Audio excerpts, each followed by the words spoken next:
Hello students, अभी हम लोग डिस्कस करेंगे centre of mass, one of the most important topic सभी के पॉइंट ऑफ व्यू से, चाहे बच्चा 11th स्टैंडर्ड में हो या फिर प्रिपरेशन कराओ JEE NEET and other competition का, सभी के पॉइंट ऑफ व्यू से काफी इंपॉर्टेंट टॉपिक होता है सेंटर ऑफ मास। इनके कॉन्सेप्ट को समझना, एप्लीकेशन को समझना हर एक बच्चे के लिए इंपॉर्टेंट होता है। इससे पहले हम लोगों ने डिस्कस किया motion in a straight line path, projectile motion and Newton laws of motion, ऐसे बहुत सारे टॉपिक पे ऑलरेडी हम लोगों ने डिस्कस कर लिए गाइस। अभी के वीडियो में हम लोग बात करेंगे सेंटर ऑफ मास, इनके कॉन्सेप्ट को समझेंगे, एप्लीकेशन को समझेंगे, डेली लाइफ में इनका क्या यूज है, ऐसे बहुत सारे पॉइंट पे आज हम लोग चर्चा करने वाले हैं बेटा। तो आप लोग भी पेन एंड पेपर निकाल लीजिएगा और मेरे साथ नोट करते रहिएगा गाइस, बहुत ही इंपॉर्टेंट टॉपिक है सेंटर ऑफ मास। तो हेडिंग क्या है बेटा, सेंटर ऑफ मास, जिसको हम लोग हिंदी में क्या बोलेंगे, द्रव्यमान केंद्र। द्रव्यमान केंद्र क्या होता है बेटा, बॉडी का वो एक बिंदु जिसपे हर बॉडी के हर एक मास किसी एक बिंदु पर क्या होता है, इंडिकेटेड होता है, सिचुएटेड होता है। तो जो बिंदु होता है उसी को हम लोग बोलते हैं द्रव्यमान केंद्र। अब दो तरह की बॉडी के बारे में हम लोग डिस्कस करेंगे, एक होता है डिस्क्रीट बॉडी सिस्टम और एक होता है कॉन्टिन्यूअस बॉडी। ठीक है, तो पहले आज के डेट में हम लोग बात करेंगे बेटा डिस्क्रीट बॉडी के बारे में हम लोग डिस्कस करने वाले हैं बेटा। डिस्क्रीट बॉडी क्या होता है, आइए इनको भी हम लोग समझते हैं, है ना। डिस्क्रीट बॉडी या डिस्क्रीट मास बोलिए आप इसे तो और बेहतर रहेगा, और दूसरे को हम लोग बोल देते हैं बेटा कॉन्टिन्यूअस मास। कॉन्टिन्यूअस मास, अब देखो डिस्क्रीट मास क्या होता है बेटा, centre of mass of a system, ऐसा भी बोल सकते हैं बेटा, या मोर देन टू बॉडीज का, 2 पॉइंट्स का सेंटर ऑफ मास हमें पता करना है बेटा। तो ये ऐसे बॉडी को हम लोग बोलेंगे डिस्क्रीट मास। और कॉन्टिन्यूअस मास क्या होता है, जैसे मान लीजिए मास पर यूनिट लेंथ, जैसे रॉड हो गया, इसका सेंटर ऑफ मास कहाँ पे लाई करेगा, मास पर यूनिट एरिया यानी इस बोर्ड का मास कहाँ पे लाई करेगा, मास पर यूनिट वॉल्यूम ये कहाँ लाई करेगा, ऐसे को हम लोग बोलते हैं बेटा कॉन्टिन्यूअस मास। तो आज इनके बारे में बहुत आसानी से मैं आपको सिखाने वाला हूँ सेंटर ऑफ मास के बारे में, मतलब इनके बारे में। अब पहले समझो सेंटर ऑफ मास क्या होता है। जैसे किसी बॉडी को हम लोग थ्रो करते हैं बेटा, तो उसके हर, जैसे बहुत सारे पॉइंट्स होते हैं, तो उनके हर एक पॉइंट डिफरेंट पाथ को फॉलो करते हैं, लेकिन जो इसका सेंटर ऑफ मास का पॉइंट्स होता है वो ऑलवेज पैराबोलिक पाथ पे ट्रेवल करेगा। जैसे इस मार्कर को आप फेंकोगे तो आप देखोगे ऐसे ऐसे करते हुए, ऐसे ऐसे आपका मार्कर ये ऐसा ऐसा मोशन करता हुआ जाएगा। यानी इनका अगर हम लोग बात करें बेटा तो ऐसे ऐसे मार्कर ऐसे ऐसे जा रहा होगा ऐसे, लेकिन इसका एक मध्य बिंदु का बात करें, सेंटर ऑफ मास की पॉइंट की बात करें, तो आप देखोगे पॉइंट ये ऐसा चलता हुआ नजर आएगा।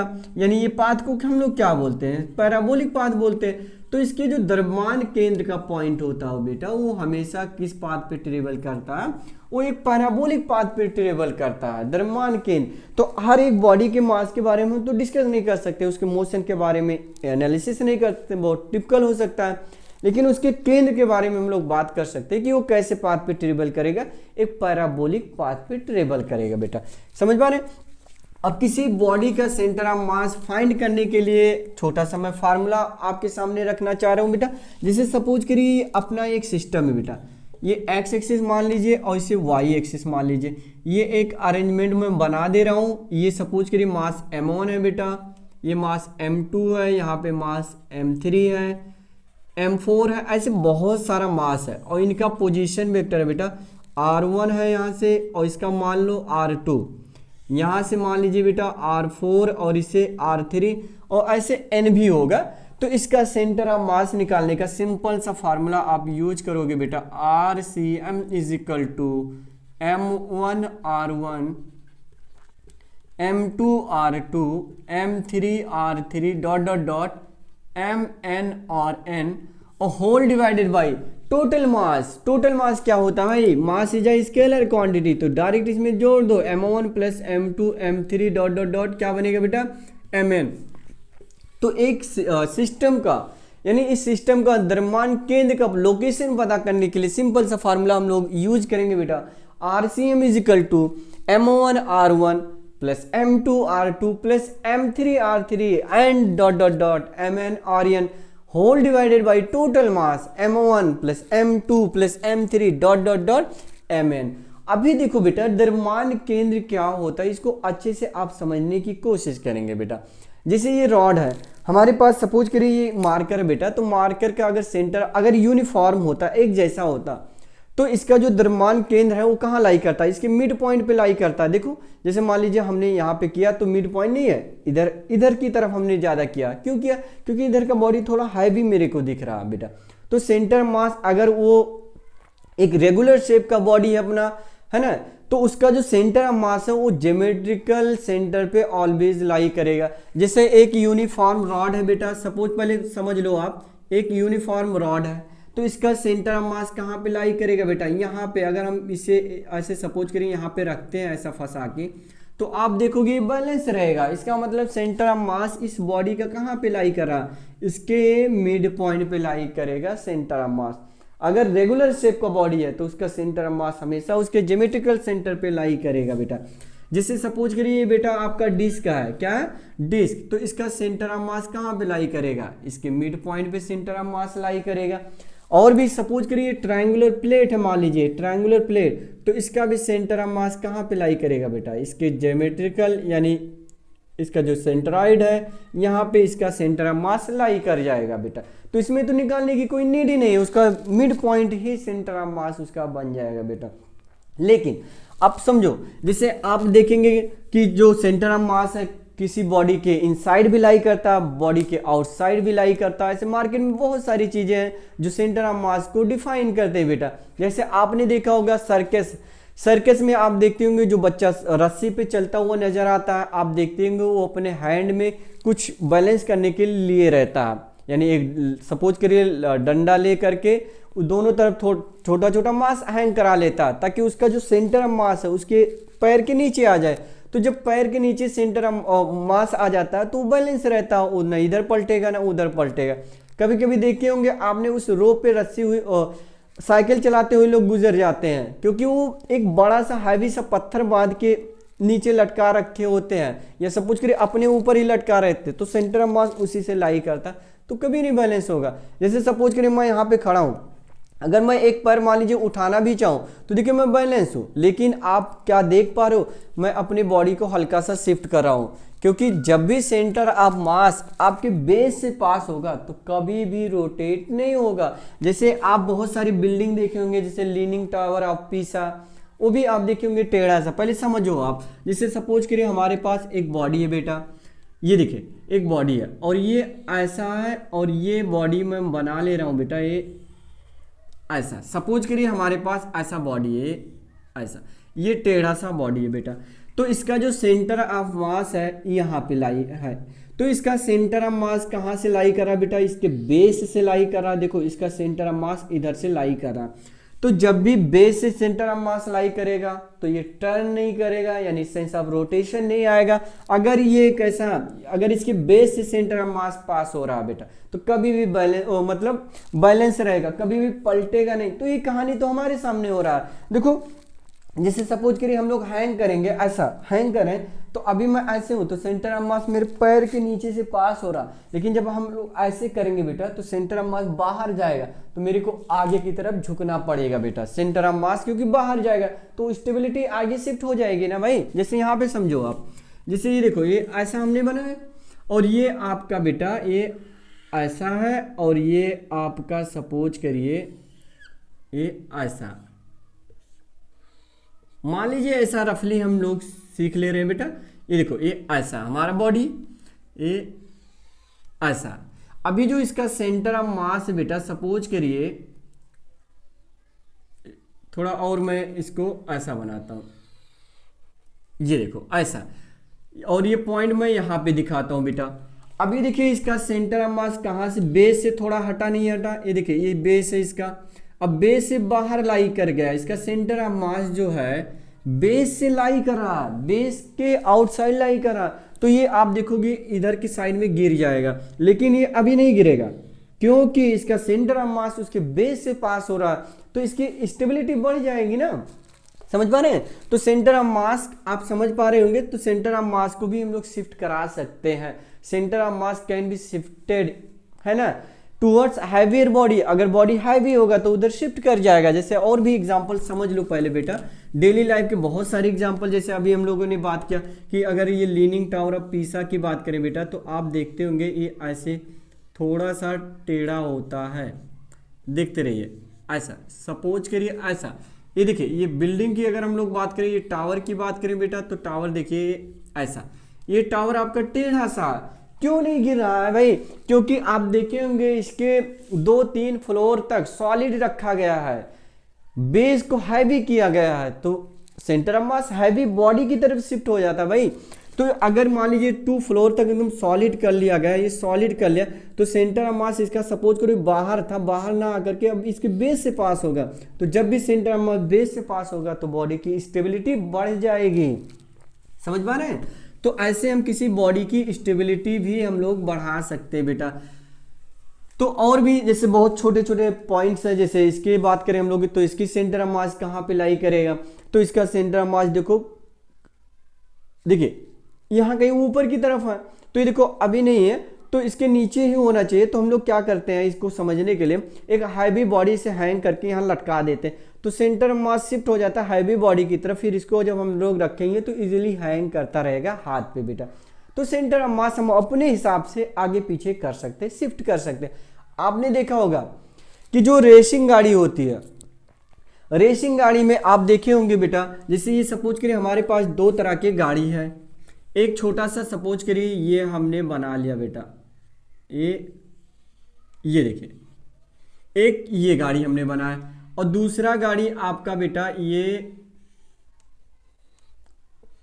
सपोज करिए ऐसा, रफली हम लोगों ने सीखने की कोशिश करें बेटा, ऐसा गाड़ी। अब बताइए कौन सी गाड़ी इजीली मतलब पलट जाएगा, कौन आसानी से पलट जाएगा? अगर हम इसको ऐसे टर्न कराएं बेटा, ये पलट जाएगा, क्योंकि इसका सेंटर ऑफ मास जो है ग्राउंड से ज्यादा ऊपर है। तो सेंटर ऑफ मास अगर ग्राउंड से ज्यादा ऊपर होगा तो टर्न कर, हल्का सा टर्न करोगे वो पलट जाएगा। इसके कंपेयर में इसकी स्टेबिलिटी ज्यादा है, क्योंकि इसका सेंटर ऑफ मास देखो इसके नीचे है, ग्राउंड के पास है। तो अगर सेंटर ऑफ मास ग्राउंड के पास होता है तो उसकी स्टेबिलिटी बढ़ जाती है बेटा। तो जो रेसिंग गाड़ी होती है ये इसके कंपेयर में ये ज्यादा स्टेबल होता है, इसीलिए जो रेसिंग गाड़ी होती है उसकी हाइट कम की जाती है और साइड के बीच की, टायर के बीच की डिस्टेंस ज़्यादा रखी जाती है, ताकि उसकी स्टेबिलिटी बढ़ी रहे बेटा। आपने देखा होगा बस में, आपने देखा होगा बस में जो नीचे फ्लोर होती है, यानी नीचे की तरफ लगेज रखने के लिए टूल बॉक्स बनाए जाते हैं, ताकि उसमें हम लोग अगर लगेज को वहाँ पे रखेंगे तो उसकी मतलब हैवी होगा बेस, जब बेस हैवी होगा तो सेंटर ऑफ मास बढ़ जाएगी बेटा, यानी उसकी स्टेबिलिटी बढ़ जाएगी। और ऐसे बहुत सारे डेली लाइफ में एग्जांपल है, हम लोग देखते आए हैं बेटा। तो इन सबको आप समझते रहो बेटा कि सेंटर ऑफ मास की स्टेबिलिटी, हम किसी बॉडी की स्टेबिलिटी कैसे भी बढ़ा सकते हैं, यानी उस बेस को हाई भी बना कर सकते हैं। जैसे ये देखो यहाँ पे सिंपल सा और भी एग्जाम्पल बात करें बेटा, आपको समझ में आएगा। जैसे सपोज करिए ये है, और ये मान लीजिए एक और ब्लॉक है हमारे पास, ये ऐसा, क्या ये बैलेंस करेगा? अभी नहीं करेगा, क्योंकि इसका सेंटर ऑफ मास यहाँ, ये देखो बेस से नहीं पास हो रहा, ये ऐसे पलट जाएगा। लेकिन कोई हैवी ऑब्जेक्ट ला करके यहाँ पे मैं रख दूं बेटा, ये यहाँ पे रख दूं, तो ये जो सेंटर ऑफ मास है ये शिफ्ट हो जाएगा यहाँ, और ये अब देखो बेस से पास हो रहा, अब ये नहीं गिरेगा। तो स्टेबिलिटी हम कैसे भी बढ़ा सकते हैं बेटा, सेंटर ऑफ मास को अपने हिसाब से चेंज कर सकते हैं। तो इन सब के बारे में हम फार्मूले के मदद से आपको सिखाने जा रहे हैं बेटा। देखिए किसी भी बॉडी का सेंटर ऑफ मास निकालने के लिए RCM M1 R1 plus M2 R2 dot MN RN है ना, और डिवाइडेड बाय टोटल मास। अभी देखो centre of mass in coordinate axis जो होता है XYZ में कैसे निकालेंगे, तो इसी चीज को बेटा centre of mass in X axis, तो आप लिख लो XCM is equal to M1 X1 M2 X2 dot MN XN whole divided by M1 plus M2 dot बेटा MN। ये हो जाएगा इन डायरेक्शन XM, यानी X के डायरेक्शन में सेंटर ऑफ मास किधर लाई करेगा। इस फार्मूले की मदद से YCM अगर निकालना होगा तो यहाँ पे Y रिप्लेस कर लोगे, M1 Y1 and so on. समझ पा रहे हैं?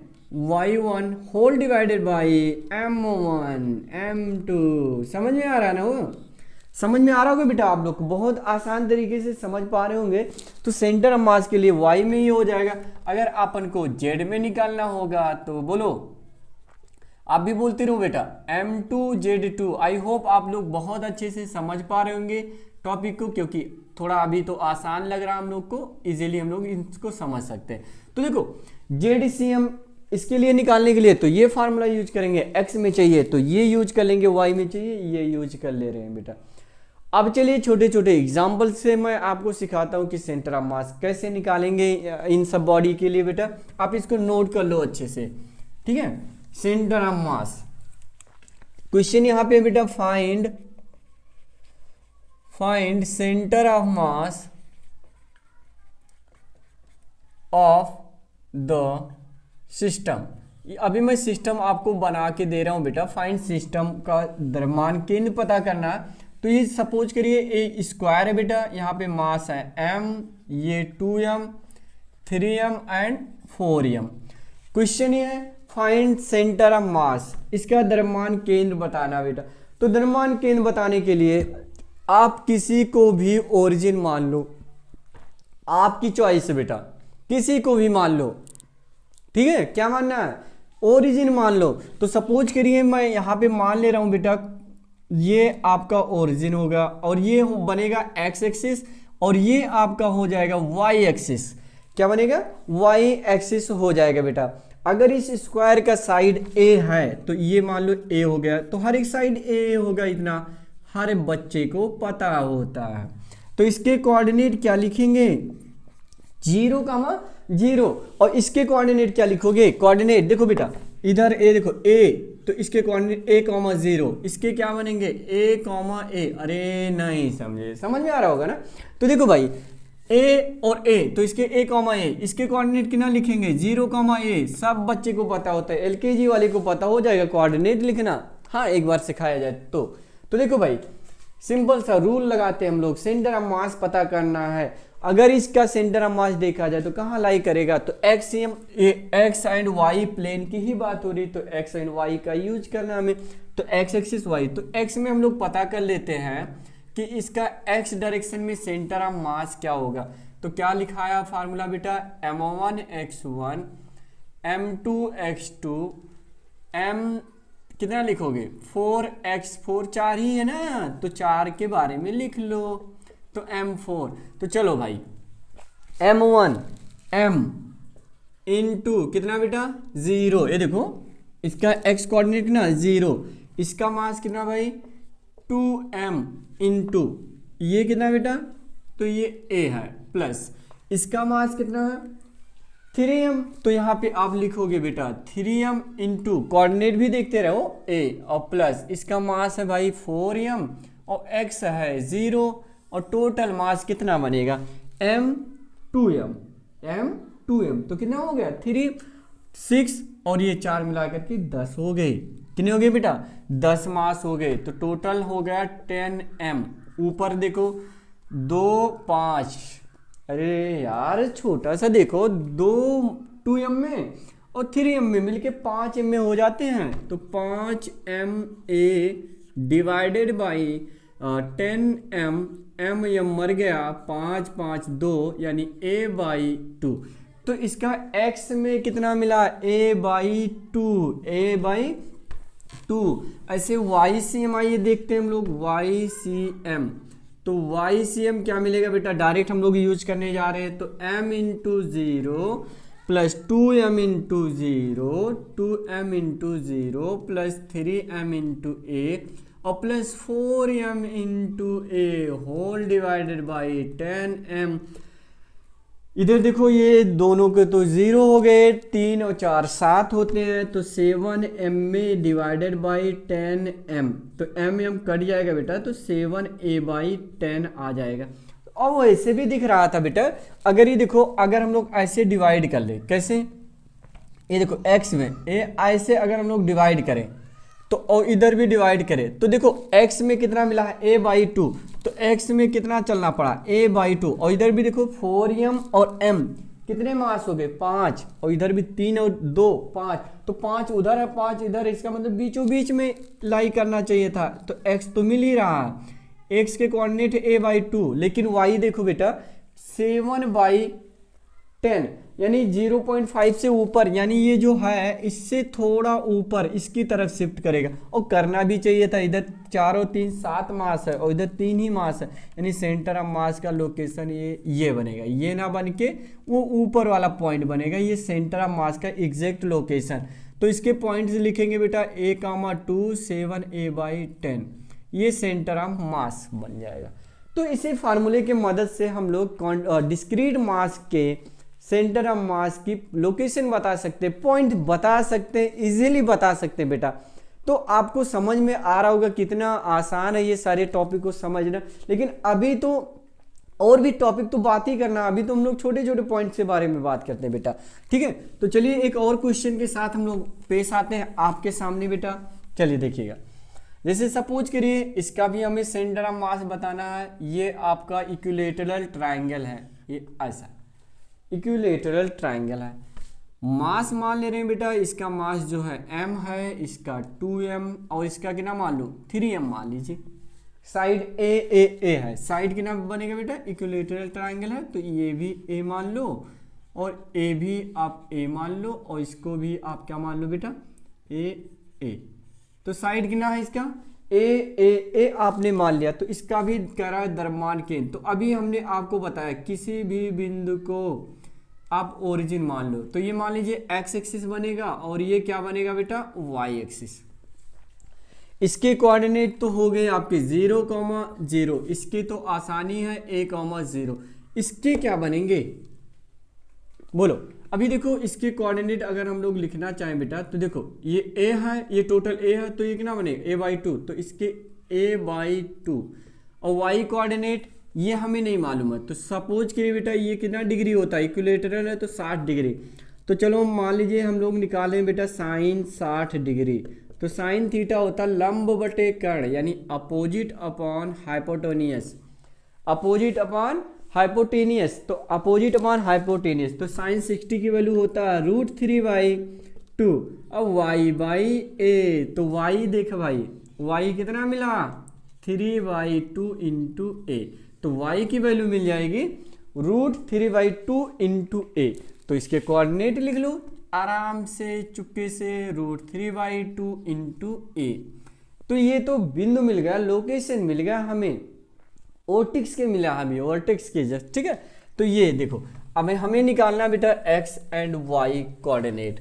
तो x पहले निकाल लो आप xcm, तो xcm देखो m इंटू कितना लिखेंगे बेटा 0 प्लस 2m इंटू a, तो यहाँ पे लिख लो 2m into a plus 3m into a/2 whole divided by m 336, तो कितना बन जाएगा 6m। ये अगर आप लोग बात करो बेटा तो कितना बन जाएगा, देखो 2m में एलसीएम करोगे यहाँ पे तो 4 4 3 7, तो 7m में डिवाइडेड बाई 12 हो जाएगा, 12m mm कट जाएगा, तो 7a/12, ये आपको x मिल गया। समझ में आया ना कैलकुलेशन। यस ycm, तो ycm क्या बनेगा, ycm आप लोग थोड़ा सा दिमाग लगाइए, ycm लिखाइए मेरे को। तो देखो सभी लोग लिखा ही रहे होगे m इंटू 0, फिर क्या कहना है आपका 2m इंटू 0 लिखो आप, तो लिखा मैंने 2m 0 और प्लस क्या लिखेंगे बेटा, अरे भाई 3m इंटू ये क्या है √3/2 इंटू a और होल डिवाइडेड बाई 6m। तो जब आप सॉल्व करोगे तो देखो 3m √3 into a divided by ये हो जाएगा 12m, m और m कट जाएगा, 3 और 4 काटोगे तो √3/4 इंटू a, ये सेंटर ऑफ मास मिल जाएगा बेटा x और y कोऑर्डिनेट के। तो आसानी से हम लोग वो जो डिस्क्रीट मास के बारे में जो फार्मूला हम लोगों ने देखा उनके मदद से हम लोग सेंटर ऑफ मास का लोकेशन बता सकते हैं, ठीक है। m1 x1 करके ऐसे हम x coordinate and y coordinate का लोकेशन इजीली हम लोग फाइंड कर सकते हैं। तो आपको अच्छा लग रहा होगा टॉपिक, क्योंकि आसान टॉपिक है, सिर्फ आपको सिर्फ और कैलकुलेशन है यहाँ पे, है ना। तो उसका मदद से हम लोग निकाल सकते हैं सेंटर ऑफ मास का लोकेशन बेटा। ऐसे बहुत सारे क्वेश्चन आपको मिलेंगे। जैसे अभी हम लोग बात करें बेटा सेंटर ऑफ मास, तो ये देखिए अगर हमारा ये बॉडी होता बेटा, इसका मैं होमवर्क दे रहा हूँ, जिस बच्चे का लग जाएगा वो कमेंट में ज़रूर इसके आंसर आप टाइप करेंगे। नहीं, इसके अगले लेक्चर में तो हम लोग बात करने वाले हैं, थोड़ा शॉर्ट ट्रिक भी बताएंगे। ये मान लो बेटा ये y एक्सिस है, ये आपका x एक्सिस है और ये z एक्सिस है। इधर मास है बेटा 2m, इधर भी आपका है 2m, इधर भी 2m और इधर भी 2m, और ये मास है m m m and m। Side है आपका a साइड कितना है बेटा a। तो सेंटर ऑफ मास का लोकेशन बताना है आपको, ठीक है। आंसर भी मैं बता दे रहा हूँ a/2 और इसका नहीं बता रहा हूँ, इसका जो भी आना होगा ये अननोन मान लीजिए। अभी देखो बेटा अगर सामने आप देखो, सामने तो कितने मास दिख रहे हैं, 8 मास दिख रहे हैं। अरे भाई 4 उधर पीछे 4 ही तो दिख रहे हैं। तो ये देखो भाई अगर हमें ये देखो 2m दिख रहे हैं, तो सेंटर ऑफ मास बीचों बीच में लाई करेगा। तो देखो बेटा अगर हम लोग x में चल दें, किस में चलें बेटा, x में चल दें और y में चलें, तो देखो समान समान नहीं मिलेगा, हाँ बराबर बराबर मिलेगा, बट z में हमें नहीं पता है कितना मिलेगा, ठीक है। तो z में हमें निकालना पड़ेगा YCM। इसके लिए होमवर्क है, आप आंसर निकाल के आप टाइप करिएगा, ठीक है। अभी कर सकते हो, M1 8 बना लो, ऐसे कर लो, इसके कोऑर्डिनेट लिखना तो आ ही रहा, इसके 0,0 बनेंगे और ये सब आपको लिखना पड़ेगा कोऑर्डिनेट्स, ठीक है गाइस, ओके। अभी देखिए बेटा centre of mass of two body, आप यहाँ कॉन्सेप्ट लिख लो, सेंटर ऑफ मास ऑफ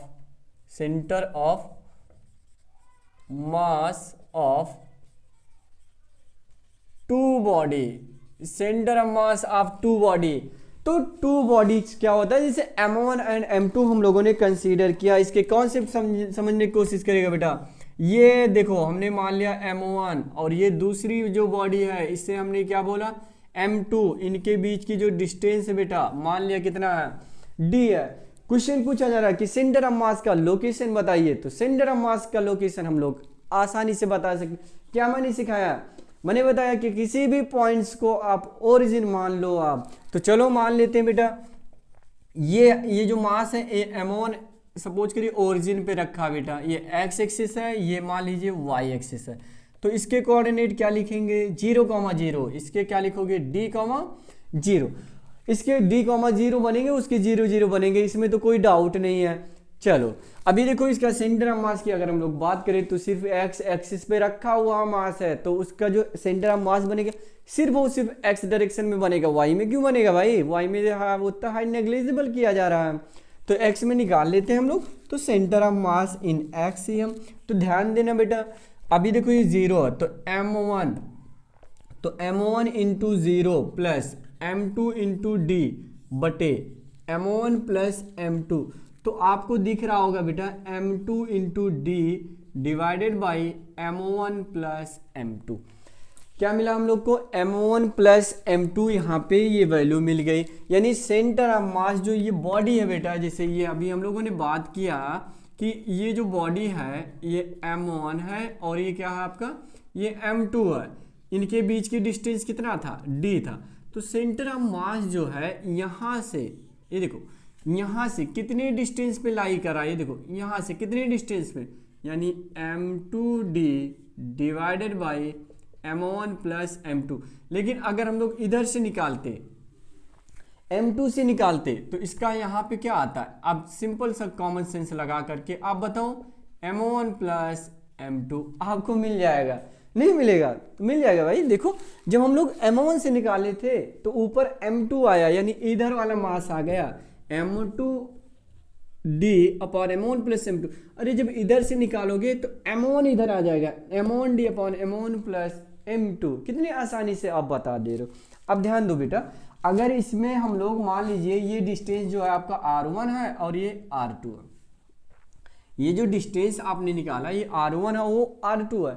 अब बताओ बेटा ये देखो ये R1 इज इक्वल टू क्या है M2D divided by M1 plus M2, इधर क्या है भाई R2 is equal to M1D divided by M1 plus M2। एक बात बताओ बच्चा, अगर हम लोग ऊपर वाले में m1 से मल्टीप्लाई कर लें, किससे मल्टीप्लाई कर लें, बोथ साइड m1 से मल्टीप्लाई कर लें, इधर भी और इधर भी, और इसमें m2 से मल्टीप्लाई कर लें बोथ साइड, और इधर m2 से मल्टीप्लाई कर लें, तो क्या आपको नहीं लग रहा कि ये क्वांटिटी और ये क्वांटिटी दोनों बराबर दिख रहे हैं, दोनों सेम दिख रहे हैं।